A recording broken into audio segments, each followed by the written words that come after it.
राम कृष्ण हरी मंडळी, तुमच्या घराबाहेर डौलाने उभारलेली गुढी हा फक्त एक सण नाहीये मित्रांनो.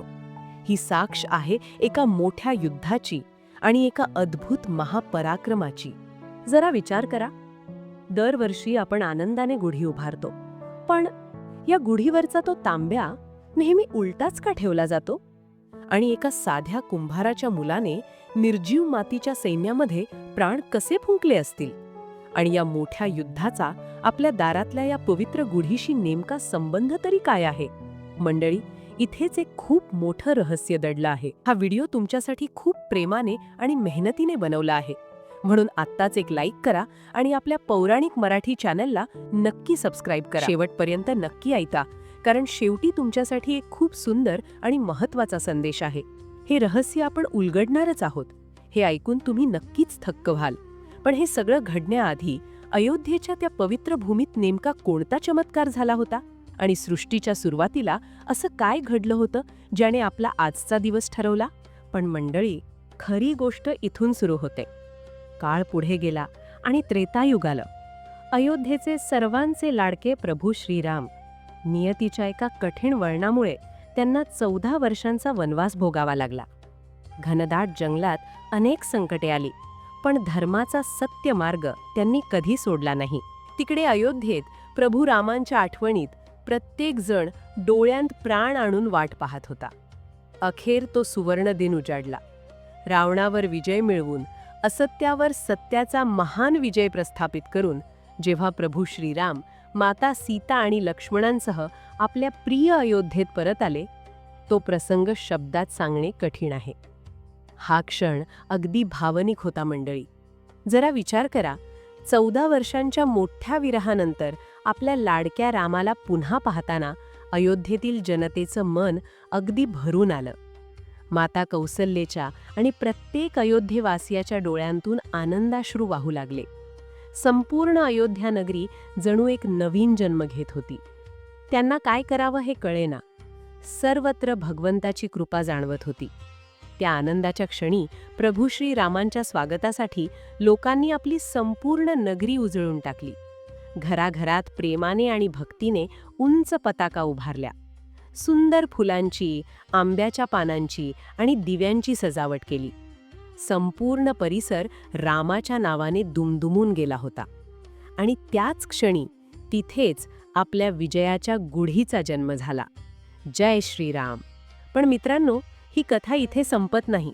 अयोध्येत आनंदाची गुढी उभारली गेली, पण पुढे हजारो वर्षांनंतर आपल्या या पवित्र मातृभूमीवर एक असं संकट येणार होतं ज्याने आपला सगळा इतिहास बदलून टाकला. काळ कुणासाठी थांबत नाही मंडळी. गोदावरीच्या काठी वसलेली आपली पैठण नगरी, एकीकाळी जिथे शांतता आणि समृद्धी होती, तिथे आता परकीय शकांचे तीव्र आक्रमण सुरू झाले होते. लोकांवर मोठा अन्याय होत होता, जुलूम वाढत होता. आपल्याच देशात लोक पारतंत्र्याचं जीवन जगत होते. सर्वत्र अंधार आणि भीतीचं वातावरण पसरलं होतं. आणि इथून कथा वळते एका साध्या कुंभाराच्या घराकडे. या घरात एका विलक्षण मुलाचा जन्म झाला होता. नाव होतं शालिवाहन. जरा विचार करा, इतर मुलं जेव्हा खेळण्यात रमायची, तेव्हा हा शालिवाहन आपल्या वडिलांसोबत मातीमध्ये बसून घोडे, हत्ती आणि सैनिकांच्या मूर्ती बनवत होता. त्याच्या डोळ्यात एक वेगळीच जिद्द दिसत होती.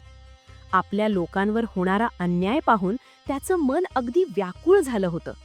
शकांचे अत्याचार दिवसेंदिवस वाढत होते. आपली मातृभूमी धोक्यात आली होती. शालिवाहनाने ठरवलं, आता माघार घ्यायची नाही. पण खरी गोष्ट इथून सुरू होते.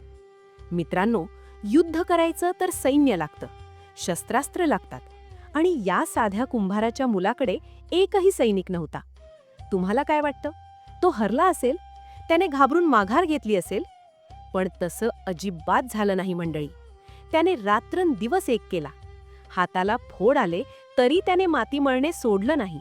आणि त्याने तयार केले तब्बल 6,000 मातीचे सैनिक, घोडे, हत्ती आणि योद्धे. पण हे सगळे निर्जीव मातीचे होते. पण इथेच एक मोठं रहस्य लपलेलं आहे. शत्रू चालून येत होता. चारी बाजूंनी धुळीचे लोट, घोड्यांच्या टापांचा आवाज आणि इकडे मातीचे सैनिक तयार होते. पण प्रश्न असा होता, या निर्जीव मातीत जीव कसा येणार? माती कधी युद्ध करू शकते का? शालिवाहनाला एक अद्भुत दैवी शक्ती प्राप्त होती. काही कथांनुसार त्याच्यावर शेषनागाचा आशीर्वाद होता. युद्धाचा दिवस उजाडला. शालिवाहन त्या मातीच्या सैनिकांसमोर उभा राहिला. त्याने डोळे मिटले आणि परमेश्वराचं स्मरण केलं. हलकी वाऱ्याची झुळूक आली आणि अचानक एका आकाशात एक दिव्य प्रकाश पसरला. त्याने पवित्र पाणी त्या मातीच्या पुतळ्यांवर शिंपडलं आणि मग एका क्षणात एक अद्भुत चमत्कार झाला. ते निर्जीव मातीचे पुतळे जिवंत होऊ लागले. घोड्यांच्या खिंगाळण्याचा आवाज, हत्तींची गर्जना आणि पाहता पाहता मातीचं एक जिवंत सैन्य उभं राहिलं. हा प्रसंग अगदी भावनिक होता. लोकांच्या डोळ्यात आनंदाश्रू आले. यानंतर सुरू झालं एक मोठं युद्ध. रथ वाऱ्याच्या वेगाने धावत होते. तलवारीला तलवारी भिडत होत्या. शालिवाहनाच्या त्या अजेय सेनेने शकांचा पूर्ण पराभव केला. त्या परकीय आक्रमकांना हरवून आपल्या देशाला स्वातंत्र्य मिळवून दिलं. या ऐतिहासिक आणि महान विजयाच्या आनंदात पैठणच्या आणि महाराष्ट्राच्या जनतेने आपल्या घराघरात प्रेमाने विजयाची पताका उभारली. आणि मंडळी, तोच दिवस होता चैत्र शुद्ध प्रतिपदेचा, म्हणजेच आपला पवित्र गुढीपाडवा. याच विजयापासून शालिवाहन शक ही आपली नवीन कालगणना सुरू झाली, जी आपण आजही वापरतो. मंडळी, शालिवाहन राजाने इतिहास तर रचला, पण तुम्हाला काय वाटतं? आपण उभारलेली ही गुढी फक्त एका विजयाचं प्रतीक आहे? नाही मित्रांनो. आणि इथून आपली ही कथा एका वेगळ्या वळणावर जाते, विज्ञानाच्या आणि आयुर्वेदाच्या वळणावर. आपल्या पूर्वजांनी जो सण बनवला त्यामागे खूप मोठा विचार होता. जरा विचार करा, गुढी उभारण्यासाठी नेहमी बांबूची काठी का वापरली जाते? लोखंड किंवा लाकूड का नाही? कारण बांबू कितीही वादळ आलं तरी मोडत नाही. तो लवचिक असतो आणि पुन्हा ताठ उभा राहतो.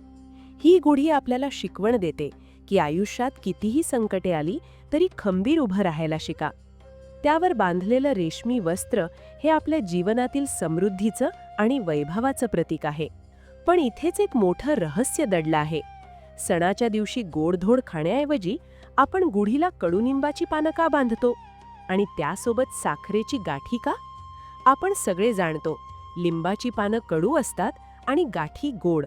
आपल्या परंपरेनुसार हे आपल्याला शिकवतं की आयुष्यात केवळ सुख म्हणजे गोडवा मिळत नाही, तर दुःखाचे क्षणही येतात आणि हे दोन्ही क्षण आपल्याला समान मनानं स्वीकारता आले पाहिजेत. शिवाय हे ऐकून तुम्ही थक्क व्हाल की वसंत ऋतूच्या सुरुवातीला वातावरणात जो बदल होतो त्यामुळे अनेक आजार पसरू शकतात. अशा वेळी कडुनिंब खाल्ल्याने आपलं रक्त शुद्ध होतं आणि रोगप्रतिकारक शक्ती वाढते. हा निव्वळ सण नाही मित्रांनो, ही फक्त माहिती नाही मंडळी. ही अशी गोष्ट आहे जी खरंच तुमच्या आयुष्यात बदल घडवू शकते. आणि आता सर्वात मोठा प्रश्न, गुढीवरचा तो तांब्या नेहमी उलटा का ठेवला जातो, सुलटा का नाही? आणि पुढे जे रहस्य उलगडणार आहे ते अधिक आश्चर्यकारक आहे. मंडळी, असं मानलं जातं की चैत्र शुद्ध प्रतिपदेच्या दिवशी, ज्या दिवशी ब्रह्मदेवांनी सृष्टी निर्माण केली, त्या दिवशी ब्रह्मांडातील सात्विक ऊर्जा, ज्याला प्रजापती लहरी म्हणतात, त्या पृथ्वीवर सर्वात जास्त असतात. तांब्या किंवा पितळेचा धातू या लहरींना स्वतःकडे खेचून घेतो. जेव्हा आपण तो तांब्या उलटा ठेवतो तेव्हा तो जणू एका अँटेनासारखं काम करतो, म्हणजे त्या ऊर्जा आपल्या घरात खेचून आणतो. वाऱ्याची हलकी झुळूक आणि आकाशातून येणारी ती सकारात्मक ऊर्जा तो तांब्या स्वतःमध्ये साठवतो आणि आपल्या संपूर्ण घरात पसरवतो. म्हणूनच गुढी उभारल्यावर घरात एक वेगळी प्रसन्नता आणि भगवंताची कृपा जाणवते. आणि म्हणूनच गुढी उभारल्यानंतर घरात एक वेगळीच शांतता जाणवते. मित्रांनो, गुढीपाडवा हा फक्त एक सण नाहीये, ही फक्त कथा नाही, ही एक शिकवण आहे. जेव्हा जेव्हा आपल्या आयुष्यात अंधार वाढेल तेव्हा लक्षात ठेवा, कोणीतरी शालिवाहन येईल आणि निर्जीव मातीतूनही सैन्य उभं करेल. आणि जेव्हा जेव्हा धर्मावर, सत्यावर संकट येईल तेव्हा आपले प्रभू श्रीराम 14 वर्षांचा वनवास संपवून पुन्हा अयोध्येत परत येतील. आपल्या दारातली ती गुढी, ती नुसती काठी नाहीये मंडळी, ती आपल्याला आपल्या अस्तित्वाची आठवण करून देते. ती साक्ष आहे आपल्या अढळ विश्वासाची. जीवनात कितीही कठीण प्रसंग येऊ द्या, काय करावे ते कळेनाशी वेळ येऊ द्या, पण स्वतःवरचा आणि त्या ईश्वरावरचा विश्वास कधीच डळमळू देऊ नका. विजयाची गुढी तुमच्याही आयुष्यात नक्की उभारली जाईल. आज गुढी उभारताना एक क्षण थांबा आणि स्वतःला विचारा, मी माझ्या आयुष्यात कोणत्या गोष्टीसाठी ही विजयाची गुढी उभारत आहे? शेवटपर्यंत ही कथा ऐकल्याबद्दल तुमचे मनापासून आभार, कारण या कथेच्या शेवटी एक सुंदर संदेश आहे. तो म्हणजे आपल्या या महान संस्कृतीवर प्रेम करा, तिचा अभिमान बाळगा आणि ती पुढच्या पिढीपर्यंत नक्की पोहोचवा. लक्षात ठेवा मंडळी, जिथे विश्वास असतो तिथे अशक्य असं काहीच नसतं, आणि जिथे श्रद्धा असते तिथे मातीही सैन्य बनते. हा व्हिडिओ तुम्हाला कसा वाटला हे मला नक्की सांगा, आणि आपल्या पौराणिक मराठी चॅनलला सबस्क्राईब करायला विसरू नका. भगवंत तुमच्यावर नेहमी कृपा करो. आणि जाता जाता कॉमेंटमध्ये पूर्ण श्रद्धेने आणि प्रेमानं एकदा नक्की लिहा, जय श्रीराम. रामकृष्ण हरी.